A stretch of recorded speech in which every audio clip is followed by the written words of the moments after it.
We just bought a house that turns out was a meth lab. Watch us take this distressed property from drab to fab. We're gonna remodel this house and we're gonna take you along for every step of the journey.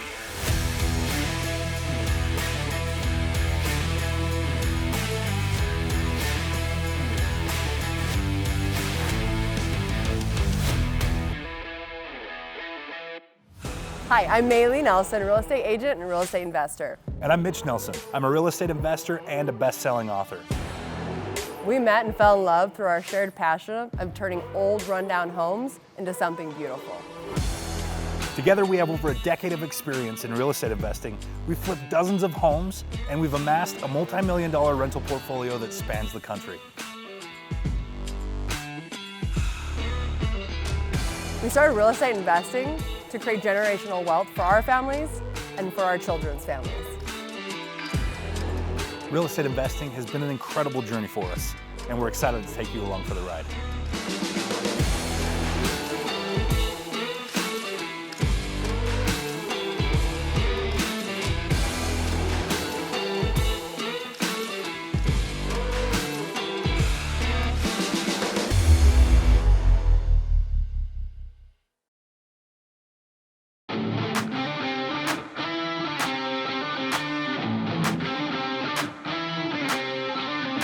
Well, this property is going to be an interesting one. We found this through a wholesaler.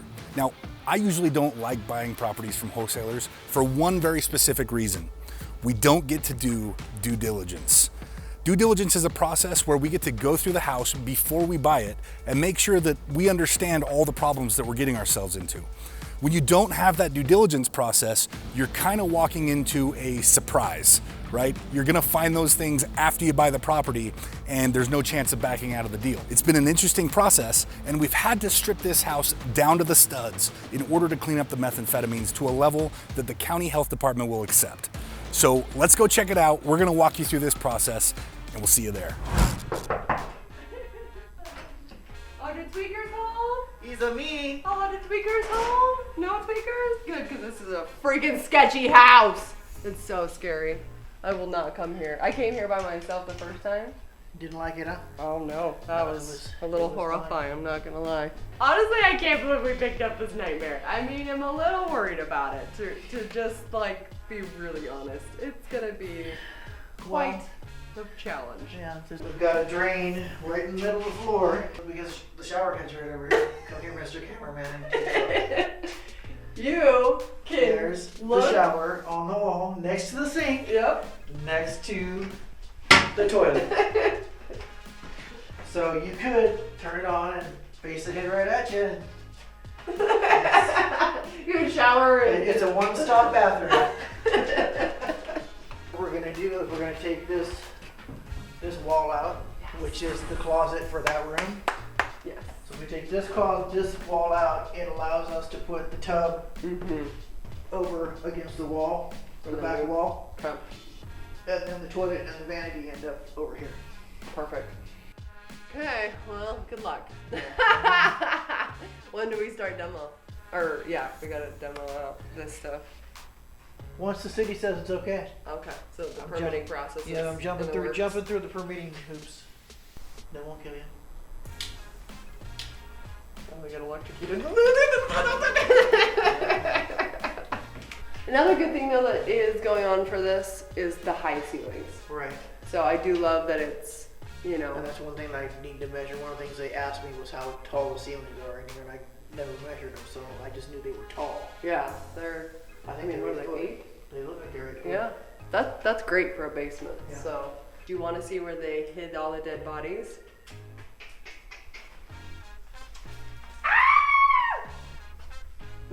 Actually, it's creepy in there. It just keeps going.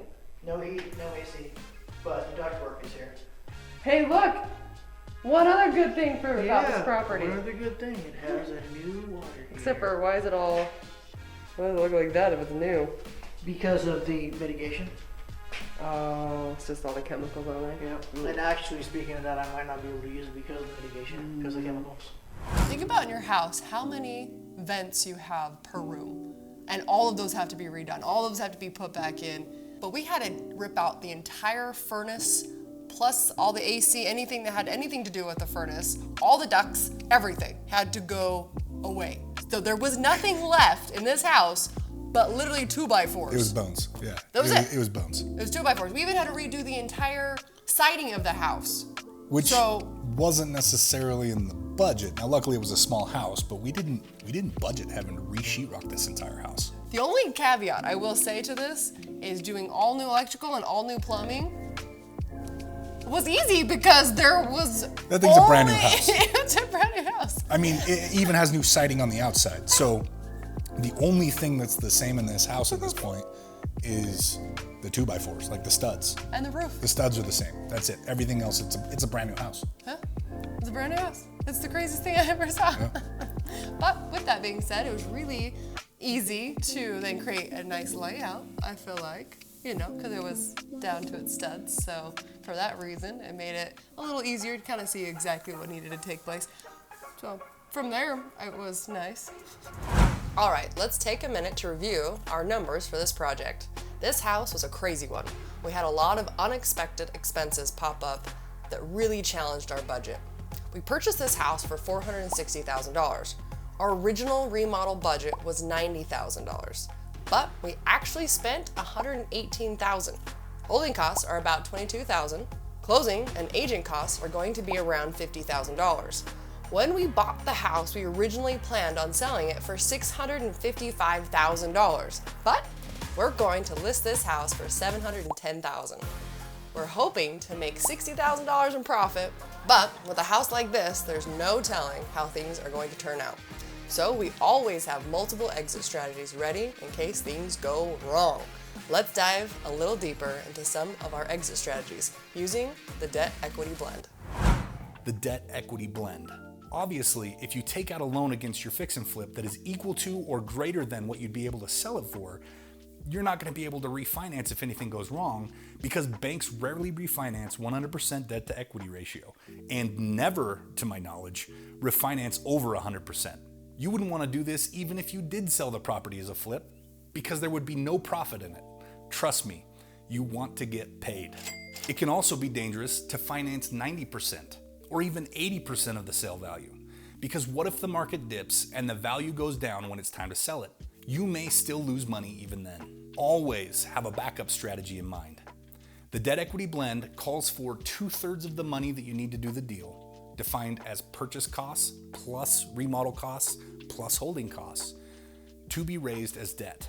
Get a loan from a hard money lender, from a bank, from your grandma. Debt's cheap, but it's also risky, because in most cases, you're promising to pay them back plus interest no matter what happens to the deal. If you don't, they get to keep the house. The other 1/3 of the money should be raised as equity. Look for partners on the deal that are willing to bring their cash to the table in exchange for a percentage of ownership in the property and the profit. As partners, they follow the property, meaning if you sell it, they get cashed out with a portion of the profit. But if you need to convert it into a rental, they are now partners with you in a rental deal. Structuring the money this way gives you a built-in 33.3% equity position on the property, which will allow you and your partners to go back and refinance out the debt with a 30-year mortgage and a low payment. That leaves plenty of meat on the bone to rent the house out, collect cash flow as a partnership, and then sell the house a few years down the road for potentially more profit than you had originally planned on. Rentals are amazing investments if you structure them right. They're also a great backup plan for your flips that don't go as planned.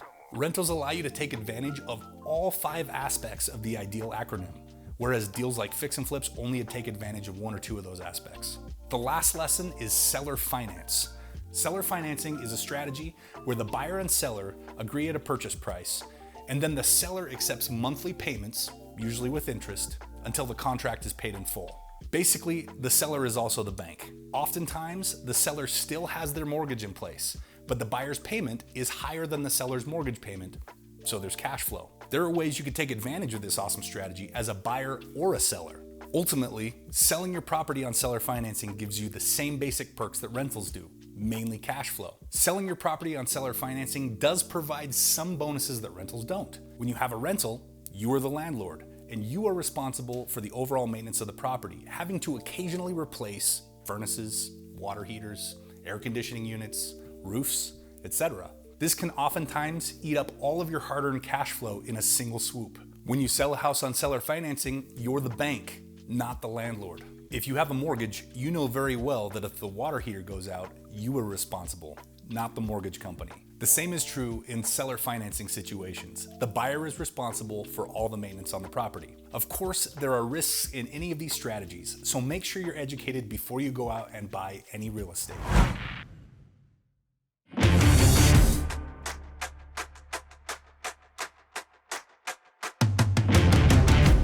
This house has me a little nervous and maybe regretting this decision.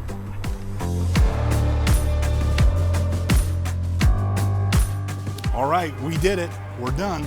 It was a bit of an adventure, but we finally finished it. Let's go check it out. Come on.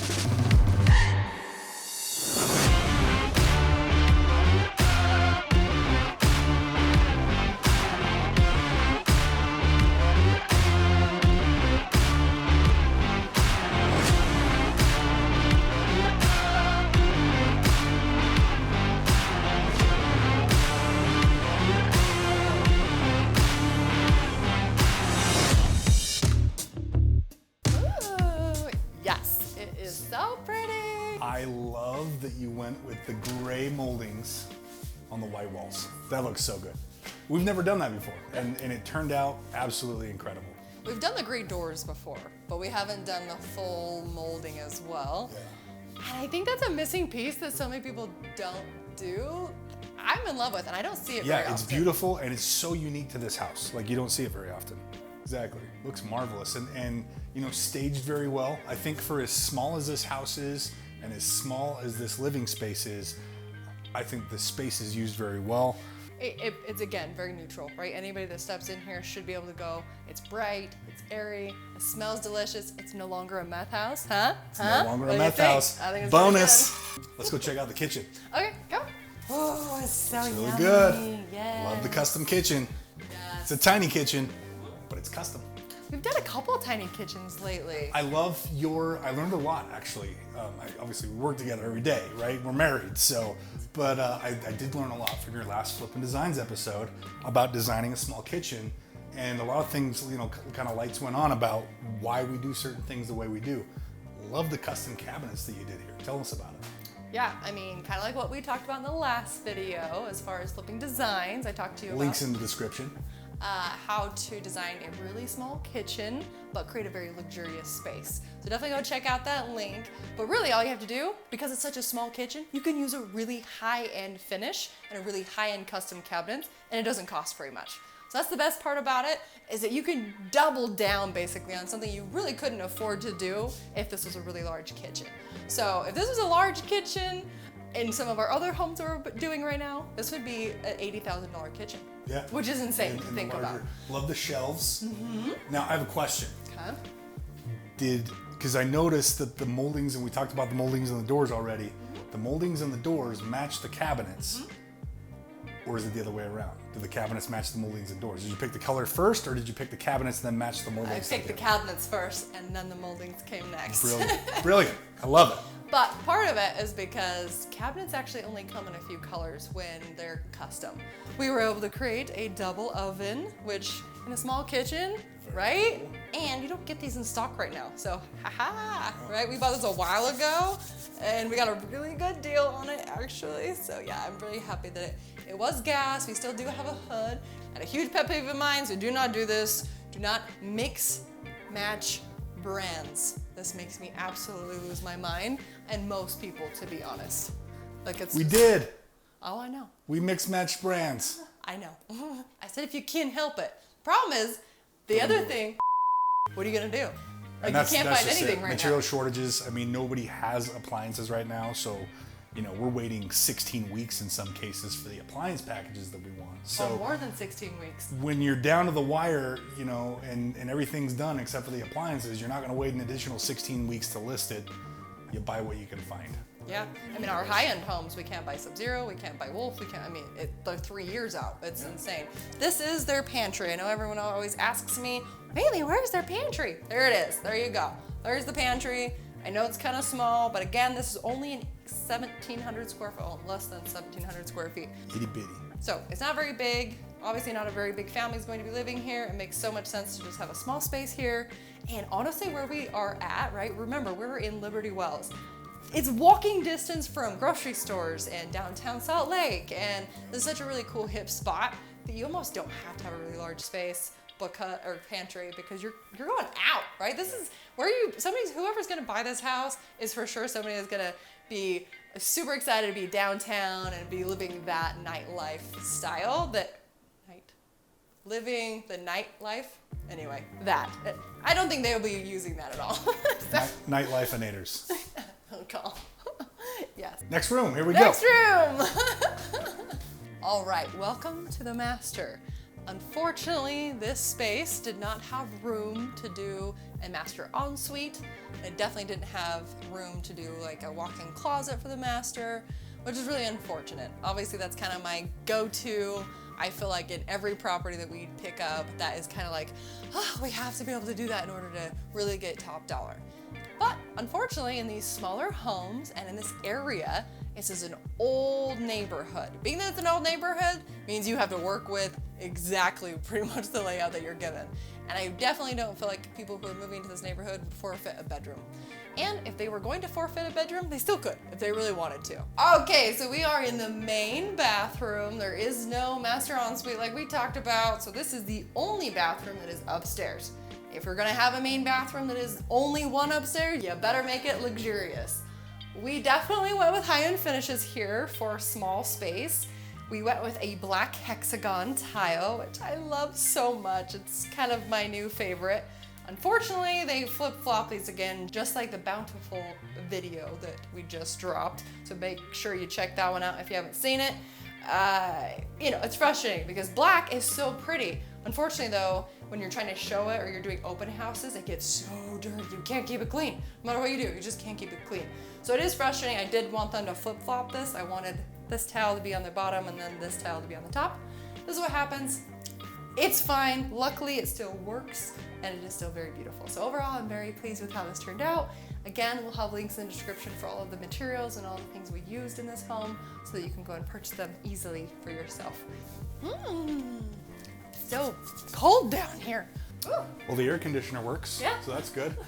You know, this basement was just like a dungeon and it had never been finished. And I think it turned out beautiful. I mean, we literally took this from concrete to finished product. And I think we used the space well. We were able to get how many bedrooms down here? We got 2 bedrooms and a bathroom and a laundry room. And then this small little entertaining space. Now, one of the frustrating things about this property was this space right here is under the stairs and it's unfinished because it's simply an access for the sump pump. However, when we went through the final inspection, they were like, nope, you gotta sheetrock it. So we were already and had this place staged to list and had the open house scheduled. So once this house goes under contract, we're gonna come back in and finish the sheetrock and have the permits signed off on for that reason. Kind of frustrating because for a utility access, code says you don't need it finished. It's obviously for the sump pump. However, city inspector said, nope, looks like a storage area. So they're making us sheetrock it.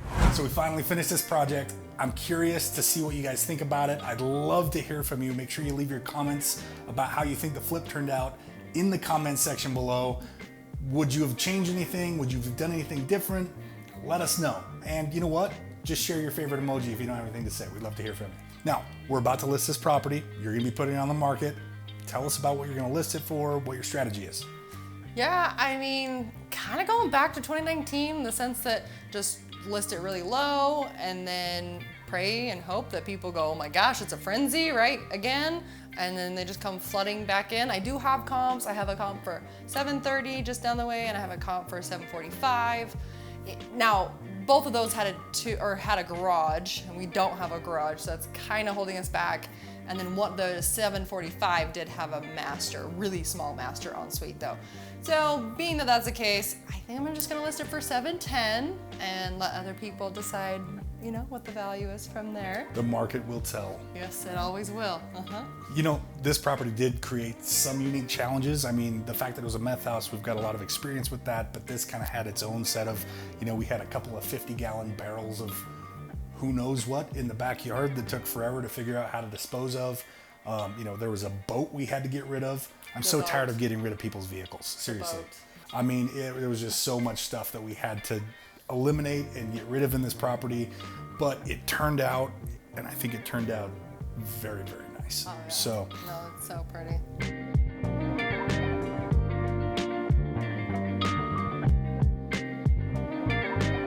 all right, well, we've had this house on the market for about 45 days and crickets. We haven't gotten a single offer. And that has nothing to do with us, with the job that we did on the house. I mean, I think Maylee's done an incredible job marketing the property. It's just the market right now. Everything's kind of sitting. So we're gonna go ahead and execute one of the exit strategies that we have on this property.